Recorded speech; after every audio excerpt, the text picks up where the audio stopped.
Krishna, Krishna, Krishna, Hare Hare, Hare Rama, Hare Rama, Rama Rama, Hare Hare.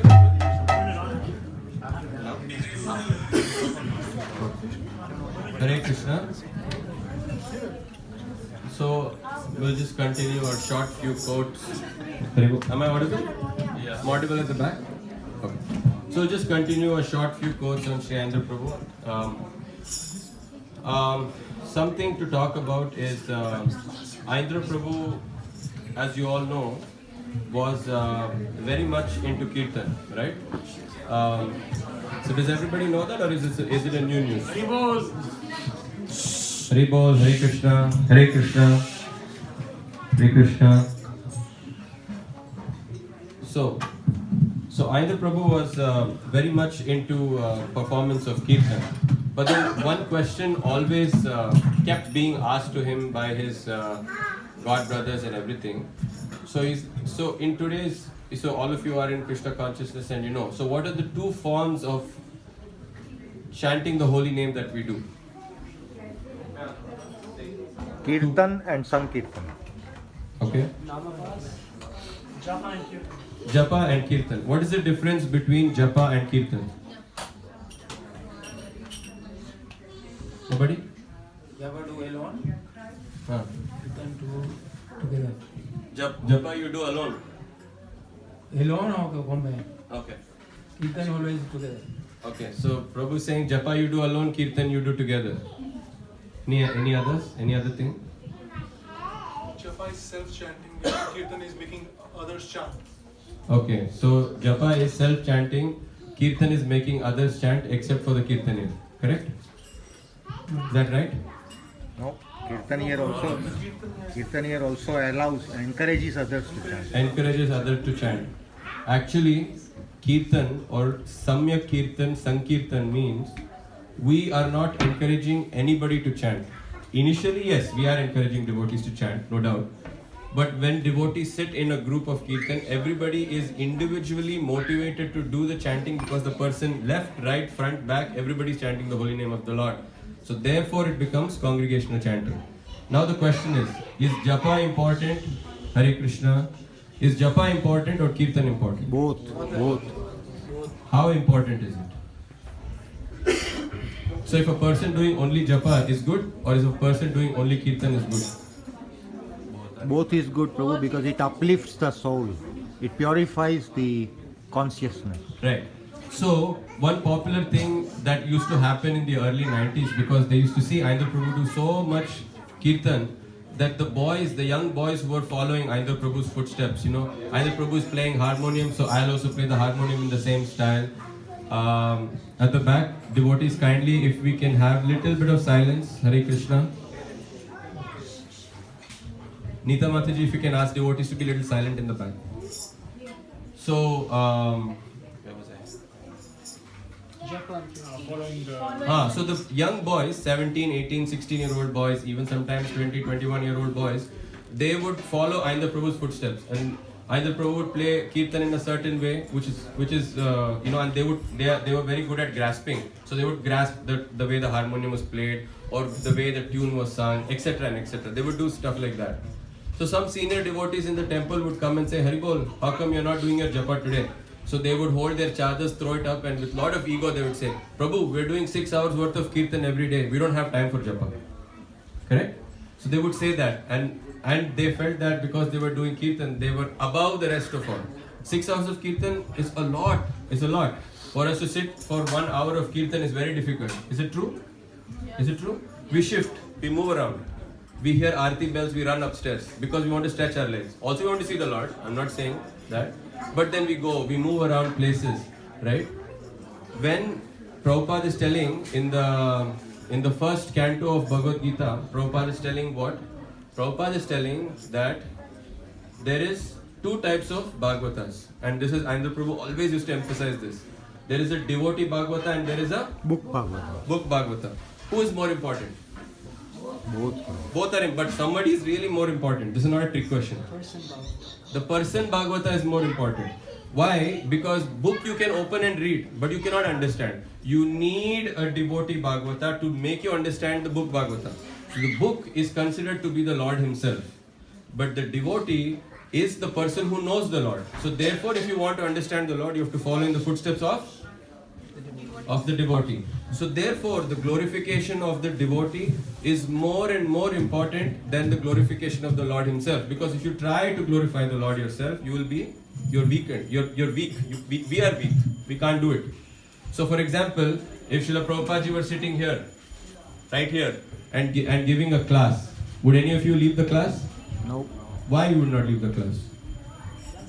Why should you not leave the class? Because we need to take darshan of the deities, the deity altar is opening, we need to do all of that. Why? Why are you not leaving? Anybody? Hearing is important than seeing. Yes.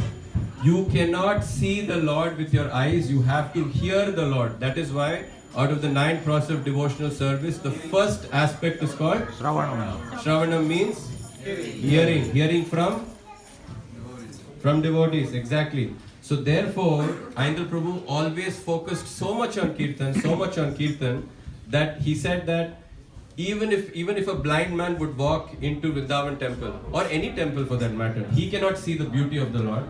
So does that mean a blind person is not privileged enough to see the Lord's beautiful decorations and all of those embellishments? Does that mean that the blind man is lost in his tracks? No. He just has to simply sit and hear, and then he will just be elevated from there. So that is why Kirtan was very important. But then coming back to the boys' point of view, they said we are doing so much Kirtan, why we should do chanting? It's the same. Japa is also Hare Krishna, the same Hare Krishna Mahamantra. Kirtan also the same Hare Krishna Mahamantra. So one of the devotees went to Aindra Prabhu and said, Prabhu, you're doing so much great activities, but all the devotees who are following you, they're coming with these statements. So Aindra Prabhu said, you should know me better. So this was Aindra Prabhu's god brother. So he said, you should know me better than this. Right? You should know me better than this. Every day I chant close to 112 rounds. Plus 6 hours of Kirtan. Plus deity worship for he had about 1000 Shaligram Shilas. Anybody who don't know what a Shaligram Shila is? No, everybody knows. Okay. So he had 1000 Shaligram Shilas and he would do Abhishek for them every day. He would decorate them every day. And now one might question, 6 hours of Kirtan, we take roughly 2 hours to chant 16 rounds. And the Prabhu used to do it a little faster. If you would chant 112 rounds, that would be close to, I want to say 7 to 8 hours of day. 8 plus 6 is 14. And then he used to do all the deity worship, that would of oiling and giving a massage to all the 1000 Shaligram Shilas and preparing 32 preparation boga for the deities. That would take at least another 3-4 hours. Now the question is, even while one question one might ask, that there is Prabhupada says a common saying in Bhagavad Gita, that religion without philosophy is Fanatism, right? Religion without philosophy is fanaticism, but philosophy without religion is Mental concoction. Sentimental. So this movement is not about sentiment, right? And neither is it about fanaticism. So now the question might come that, okay, because it's Aindra Prabhu, so we're talking about Aindra Prabhu here, that he did 6 hours of Kirtan, he did so much japa, and he did a lot of deity worship, but where is the philosophy coming in? Right? Aindra Prabhu even never missed reading. Aindra Prabhu in his lifetime has read the Bhagavad Gita and the Srimad Bhagavatam 12 plus times. Bhagavatam is 18,000 verses. In pages, it's like, how many? Does anybody have a number for the pages? It's huge. Fine, it's huge. Right? So, while the deity service was going on, he had assigned a devotee to keep reading, so that while he was doing his deity service, he was always hearing the philosophy. So it is very important. He always mentioned that when your philosophy is strong, then you can do better japa, then you can do better kirtan. And if you do better kirtan, then you can do better japa, and if you do better japa, then you can understand better. So all go in a circle. There is nothing greater than everything is equally important, and everything has to be done. Right? So therefore, the central point for all of this is, these things we cannot understand of our own accord. Right? Materially we might be qualified, we might have bachelors and masters and a few more other degrees, But that only enables us to read. But what is hidden between the lines, only a devotee Bhagavata, only a devotee can reveal it to us. So therefore it's a kind request that, when we are doing Kirtan, try to immerse yourself. It is difficult. It's not an easy task. It might be a new thing for many devotees. It's not an easy task. But at least attempt. At least attempt it. Sometimes our Kirtaniyas also, they sing tunes which we may not be very good at because we are a little bit poor. But that's okay. We'd still try to follow them with our best efforts.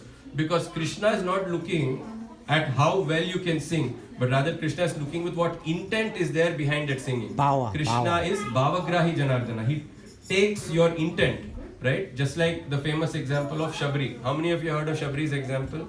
What was Shabri offering the Lord? And how was she offering it? Did she wash it very perfectly, dried it in the sun, hid it in a velvet cloth, and then gave it on a golden platter? After tasting. After tasting she gave. So is it good? So Shabri also did after tasting, so we will also taste and give it to the Lord. Is that right? No. But Shabri's bhav, the Shabri's intent was so pure that Lord Ramchandra accepted it. Right?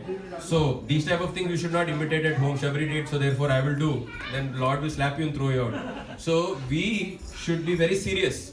We should follow. We should follow in the footsteps of when the devotees explain it to us. So this is what Aindra Prabhu's message was for all the devotees, is that if they're really following in my footsteps, then they should be chanting the same amount or less. They should be also performing Kirtan. They should also be reading the books that Srila Prabhupada has written scrutinizingly. And they should also be performing service to the devotees. If they do all of that, then they are following my footsteps. And not only my footsteps, they are following the footsteps of the previous acharyas. So saying thus, we'll continue our Kirtan. Hare Krishna. Hare Krishna.